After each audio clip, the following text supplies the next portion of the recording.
everyone, welcome back to my channel. This video will be a bit of a spin-off of a very recent video that I did based around common makeup mistakes, but with that video I didn't really go into much depth about, or I actually didn't even touch on body or skincare issues. So that is where this video comes in handy. Hopefully you'll learn something from it. I will start out with body and then go into skincare and then makeup. So makeup will be last, but that is just because I've already done a video on it before. Anyway, I hope you guys enjoy and let's get started.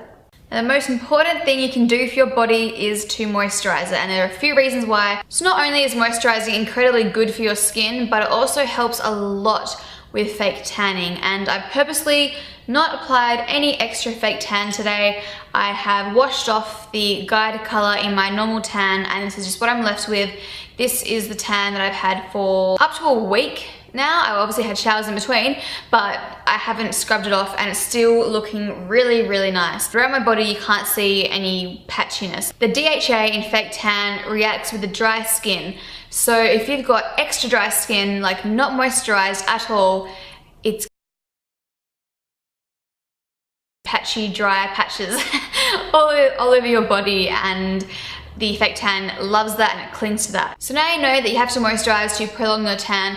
What moisturizers work best? That is where these little babies come in handy. These are the Vaseline Intensive Care Spray moisturizers, and they are so much fun. And I know that's weird because they're moisturizers, but they're spray moisturizers. So instead of having to squeeze it out onto your hand, you literally spray it onto your body, and I will show you how, like this. It's so much fun. And then it just looks like that, and then all you have to do is just rub it into your skin. So I bought two because this one I use for fake tanning because it smells like cocoa and it just complements the smell of my fake tan perfectly. And this one is one with aloe vera in it. So this is perfect if I've been out in the sun a little bit too long. I also love it because you can get it to your back really, really easily, because you just spray it on your back and rub it in like that, rather than having to like contort your body in like really awkward positions to try and moisturize your back adequately. It's also affordable. So in my fake tanning video, this hadn't reached Australia yet, so I hadn't been able to try this yet, but I would have 100% used this in that video instead of the Saint-Tropez one, because this is so much cheaper, so much more readily available and easy to purchase, because I mean, it's like Vaseline, it's everywhere. Definitely try this out, I swear by it. So now onto the skin kind of section of the video where I will have no foundation on. So just a little bit of a warning that I'm gonna go from like full face to barely anything, so be warned. So as you can see, I have no foundation on at the moment, and I have a few breakouts on my cheek and on my chin. Now this brings me to my first point, which is to do with skin and blemishes. Now I know when you do have a blemish, the first thing you want to do is try your hardest to get rid of it, but that is usually an issue within itself. So when you have a blemish, you don't want to go overboard with treating it. Oftentimes when you use like a topical treatment on a spot, so maybe like a spot gel or a cream or something like that, the ingredients within that product take a few hours to actually properly penetrate the skin.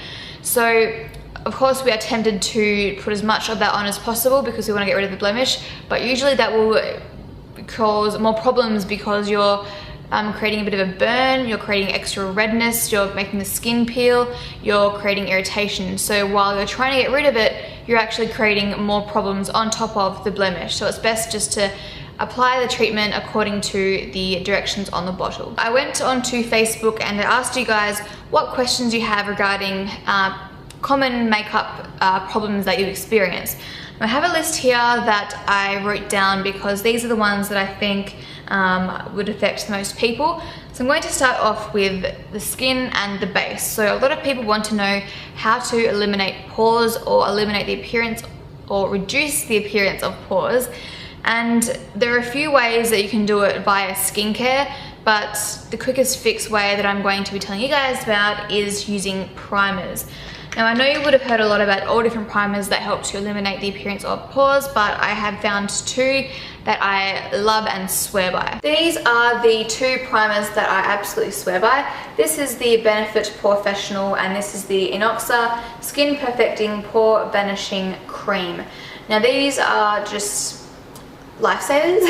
I have fairly big pores and I find it hard to eliminate them just through skincare, so I usually rely quite heavily on primers. So what I like to do is grab a little bit of this on my finger, and it just looks like this. My pores are the worst around my nose, so I just place it along here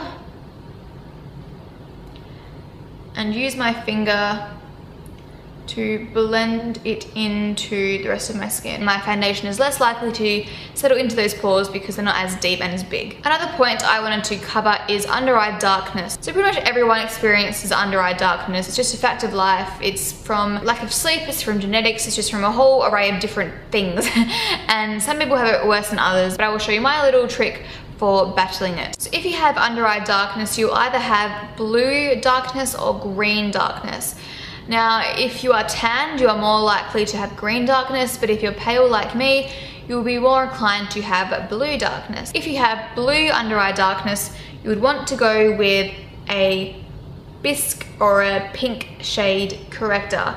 Now, a corrector is a peach or a pink based kind of like a concealer, and it basically just counteracts the color underneath your eyes. So if you're blue, the pink will counteract that. If you are green, the peach will counteract that, and you can get different shades of both. This one is the Coastal Scents Camo Quad in Light. So what I will normally do is grab my ring finger, just run it around in the quad.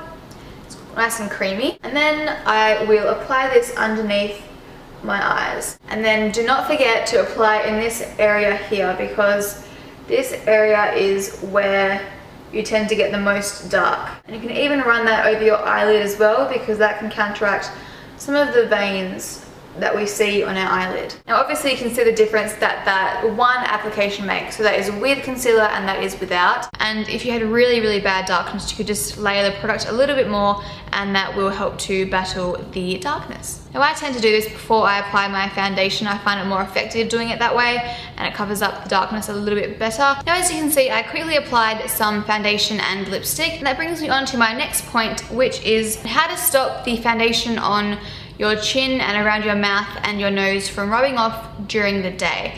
Now, to be honest, this is quite hard to avoid, because naturally when you eat, when you touch your face, areas that you touch the most frequently are your mouth and your nose, and in which case your foundation will naturally rub off because it's not stuck to your skin like glue, it's just sitting on top of your skin. But with that being said, obviously the first thing I would suggest is setting your foundation with a powder, because that kind of locks it in. I would honestly recommend just investing in a pressed powder foundation. So not a pressed powder which is used to set your foundation, but a powder that can be used on its own as a foundation, so it has coverage in it. This is one by Australis that I've been using for a long time now. This is their pressed powder in darkest brown, and basically just bring this with you, bring a little kabuki brush or a little small brush, and just touch up those areas throughout the day. That is what I do, especially if I have to change lipstick shades a few times, if I'm filming or if I'm going out different places during the day. I'll just bring a little brush with me and touch up. This is the quickest and most reliable way to touch up those bare areas, because sometimes it really is just that hard to avoid. The next point is how to stop concealer from creasing. Save up and buy MAC Pro Longwear. This concealer is amazing and I swear by it. It doesn't prevent the creasing 100%. I don't think any product can, because you naturally just have lines in your skin and they're warm, and product that is sitting on top of it is naturally going to kind of seep into it. But this really does help to minimize it. So I would 100% recommend trying out MAC Pro Longwear if you are having problems with your concealer creasing. The next point I want to cover is how to apply blush, or the correct place to apply blush. I got quite a few questions on my Facebook post regarding this. I will use the Jordana Coral Sandy Beach blush powder to show you this particular step with the Sigma large angled contour brush. I'm just going to tap my brush in there a few times and then tap off the excess. There are a few places you can actually apply blush. You can apply it on your cheekbone, on the highest points of your cheekbone. You can apply it on the apples of your cheeks, and you can also apply a little bit on the temples as well. It depends what you want to achieve. So if you want it to look more awake and more fresh and healthy and active, you would apply it on the apples of your cheeks because it makes you look flushed, like you've just come back from a little jog or you've been busy during the day or whatever, and you've just got a nice bit of healthy color to you. If you want to draw attention to your cheekbones, maybe you've got really high prominent cheekbones or you want to create the illusion of that, you can also apply that on your cheekbones. You can also apply it on your temples. That just kind of helps it to look more seamless and more kind of uniform. So I like to apply it pretty much in all of those areas. I like to start off applying a little bit on my cheekbone, and then I blend it up a little bit onto my temple as well. Once it's been applied here, I'll apply a little bit on the apples of my cheeks. But you don't want to go too close to your nose, so try and keep about that much space, maybe 2 fingers worth of space between your nose and the area that you're going to be applying your blush.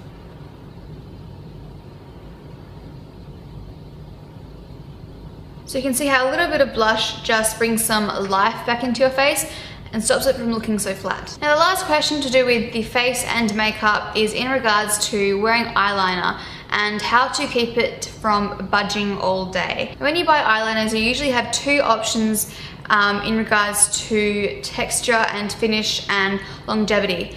This particular one here by Essence is called their I Love Rock Gloss Eye Pencil. This is a perfect example of an eyeliner that is not meant to last on your skin. It is meant to be there to smudge out, to make it glossy and look kind of like, yeah, like rock starish, you know, that kind of really messy, grungy kind of look. And this is basically a kohl eyeliner. Now, kohl eyeliners are meant to be smudged out. They're meant to be used with, you know, smoky eyes and making really grungy looks, or just smoking out the lower lash line. Now, the next product we have is by CoverGirl, their Black Ink Inkit eyeliner. Now this is hard to get rid of.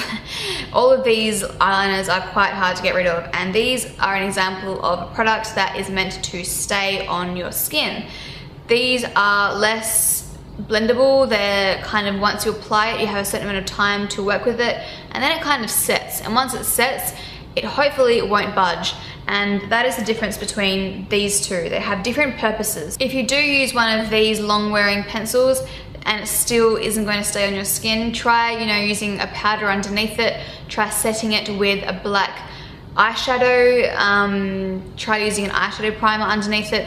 Those are really the only things that I can think of to actually help to eliminate that issue. Otherwise, it's just really hard to avoid. That is the end of the video. I really hope you guys learned something from it, or it was helpful in some way. If there are any other things that you still need help with or you're unsure about, please leave me a comment in the down bar. No, not in the down bar, that's for me only. Please leave a comment in the comments section. So yes, thank you for watching, and I hope you guys have a great week, and I will see you next week. Bye.